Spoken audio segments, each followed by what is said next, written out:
नमस्कार. आज आपण एका खूप महत्त्वाच्या विषयावर बोलणार आहोत, जो आपल्या सगळ्यांच्याच आर्थिक प्रवासाचा एक अविभाज्य भाग आहे.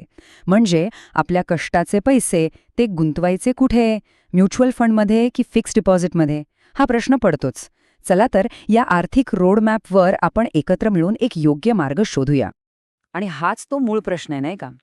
आपण सगळेच मेहनत करतो, पैसे कमावतो. पण त्या पैशांचं पुढे काय? त्यातून एक सुरक्षित भविष्य कसं तयार करायचं? ह्या प्रश्नाचं उत्तर शोधायला गेलं की आपल्यासमोर प्रामुख्याने दोन मोठे पर्याय उभे राहतात. तर आज आपण काय काय बघणार आहोत? आपण सुरुवात करणार आहोत गुंतवणुकीच्या मूळ प्रश्नापासून. मग सुरक्षितता आणि वाढ म्हणजे FD आणि MF या दोन्ही पर्यायांना समजून घेऊ, त्यांची समोरासमोर तुलना करू. मग SIP नावाची जी स्मार्ट पद्धत आहे ती काय आहे ते बघू. आणि सगळ्यात शेवटी प्रत्येकाच्या गरजेनुसार योग्य रोडमॅप कोणता असू शकतो हे ठरवू. तर मग सुरुवात करूया गुंतवणुकीच्या याच मोठ्या प्रश्नापासून. हा निर्णय फक्त पैशांचा नाहीये, नाही. ही निवड आहे दोन वेगवेगळ्या विचारांमधली. एका बाजूला आहे गॅरंटेड सुरक्षितता आणि दुसऱ्या बाजूला आहे जास्त परतावा मिळवण्याची संधी. आपण याला असं समजू शकतो की हा एक रोड मॅप आहे. फिक्स्ड डिपॉझिट म्हणजे कसा? एक सरळ, पक्का डांबरी रस्ता, जिथे प्रवास सुरक्षित आहे आणि पोहोचण्याचं ठिकाण निश्चित आहे. तर म्युच्युअल फंड म्हणजे एक असा मार्ग जिथे पोहोचल्यावर बक्षीस मोठं आहे, पण वाटेत थोडे खचकरगे, थोडे चढउतार असू शकतात. ओके, चला तर मग या दोन्ही रस्त्यांवर म्हणजे दोन्ही पर्यायांवर जरा जवळून नजर टाकूया. सुरुवात करूया त्या सुरक्षित पक्क्या रस्त्यापासून, म्हणजेच फिक्स्ड डिपॉझिटपासून. फिक्स्ड डिपॉझिट, ज्याला आपण सगळे FD म्हणतो, हा गुंतवणुकीचा सगळ्यात सोपा आणि सुरक्षित प्रकार आहे. यात काय होतं तर एक ठराविक रक्कम एका ठराविक कालावधीसाठी बँकेत ठेवली जाते आणि त्यावर किती व्याज मिळणार हे आधीच ठरलेलं असतं. म्हणजे बाजारात काहीही हो, आपला परतावा पक्का. आता FDचे फायदे अगदी सरळ आहेत नाही का? म्हणजे परताव्याची पूर्ण गॅरंटी आणि पैसे एकदम सुरक्षित. पण याचा एक मोठा तोटा पण आहे. तो म्हणजे व्याजदर. तो जरा कमी असतो, साधारण 5 ते 7%. आणि आजकालच्या महागाईचा विचार केला तर आपल्या पैशाची जी खरेदी करण्याची ताकद आहे ना, पर्चेसिंग पॉवर, ती खरं तर कमी होतीये. आणि हो, वरून जे काही व्याज मिळतं त्यावर टॅक्स पण लागतो. आता वळूया म्युच्युअल फंडकडे. हा थोडा वेगळा प्रकार आहे. इथे काय होतं की आपल्यासारख्या अनेक गुंतवणूकदारांचे पैसे एकत्र केले जातात आणि मग एक प्रोफेशनल अनुभवी फंड मॅनेजर तो सगळा पैसा शेअर बाजार, बॉन्ड्स अशा वेगवेगळ्या ठिकाणी हुशारीने गुंतवतो. म्हणजे सगळी अंडी एकाच टोपलीत ठेवली जात नाहीत. त्यामुळे जोखीम विभागली जाते. म्युच्युअल फंडचं सगळ्यात मोठं आकर्षण काय? तर जास्त परताव्याची शक्यता. इथे सरासरी 10%पेक्षा जास्त परतावा मिळू शकतो. शिवाय वैविध्यीकरणामुळे जोखीम कमी होते आणि महिन्याला फक्त 500 रुपयांपासून सुद्धा सुरुवात करता येते. पण एक गोष्ट लक्षात ठेवायलाच हवी. परतावा बाजारावर अवलंबून असतो, त्याची कोणतीही गॅरंटी नसते. चला आता एक इंटरेस्टिंग गोष्ट करूया. ह्या दोन्ही पर्यायांना समोरासमोर ठेवू आणि त्यांची तुलना करू. जोखीम, परतावा आणि कर ह्या 3 महत्वाच्या मुद्द्यांवर कोण कुठे बसतं ते पाहूया. अच्छा, आता परताव्यातला फरक किती पडतो हे बघण्यासाठी ना हे उदाहरण एकदम परफेक्ट आहे. जरा या चार्टकडे पाहूया. समजा आपण 1,00,000 रुपये 5 वर्षांसाठी गुंतवले. आता FD मध्ये 6.5% व्याजदराने ते पैसे होतात साधारण 1,38,000.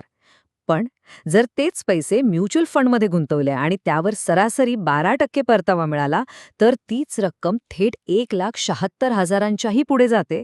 म्हणजे फरक बघा किती मोठा आहे. खूपच मोठा फरक आहे हा. आणि ही टेबल बघा, एका नजरेत सगळा हिशोब समोर येतो. जोखीम FD मध्ये अगदी कमी, तर MF मध्ये मध्यम ते जास्त. परतावा FD मध्ये 5 ते 7% फिक्स, तर MF मध्ये बाजारावर अवलंबून पण सरासरी 10%पेक्षा जास्त. सुरक्षिततेच्या बाबतीत FD ला बँकेची गॅरंटी आहे, तर कर प्रणाली आणि गुंतवणुकीची किमान रक्कम यातही स्पष्ट फरक दिसतोय. मग प्रश्न येतो की म्युच्युअल फंडमधली जोखीम कमी करून त्यात नियमितपणे गुंतवणूक कशी करायची? तर त्यासाठीच एक खूप स्मार्ट मार्ग आहे. त्याला म्हणतात SIP, म्हणजे सिस्टमॅटिक इन्व्हेस्टमेंट प्लॅन.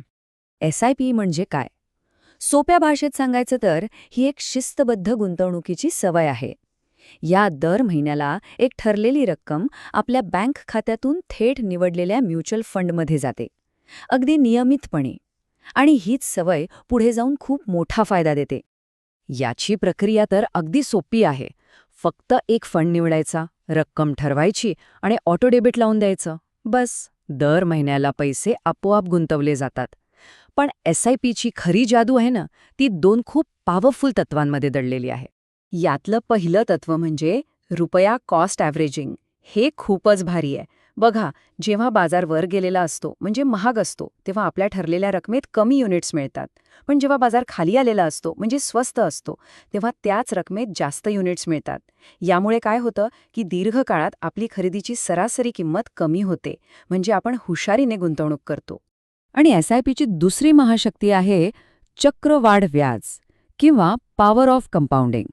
अल्बर्ट आइन्स्टाईनने याला जगाचं 8वं आश्चर्य म्हटलं होतं.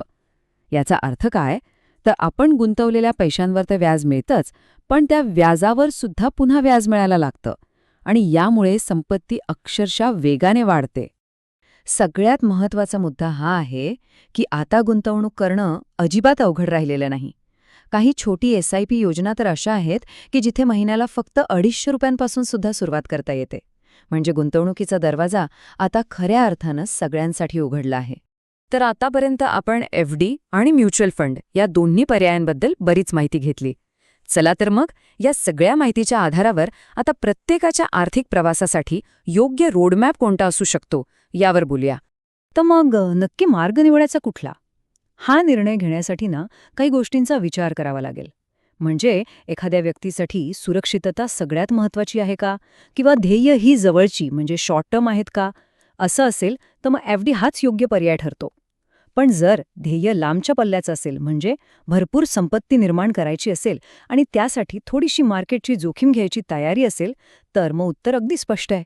SIPद्वारे म्युच्युअल फंड हा एक जबरदस्त पर्याय ठरू शकतो. तर मग FD की म्युच्युअल फंड या प्रश्नाचं अंतिम उत्तर हे प्रत्येकाच्या आर्थिक ध्येयांवर, गरजेवर आणि जोखीम घेण्याच्या क्षमतेवर अवलंबून आहे. पण सगळ्यात महत्त्वाची गोष्ट कोणती असेल तर ती आहे सुरुवात करणे. फक्त विचार करत न बसता आपल्या पैशाला योग्य ठिकाणी कामाला लावून आजच एका स्मार्ट गुंतवणुकीच्या प्रवासाला निघायला हवं.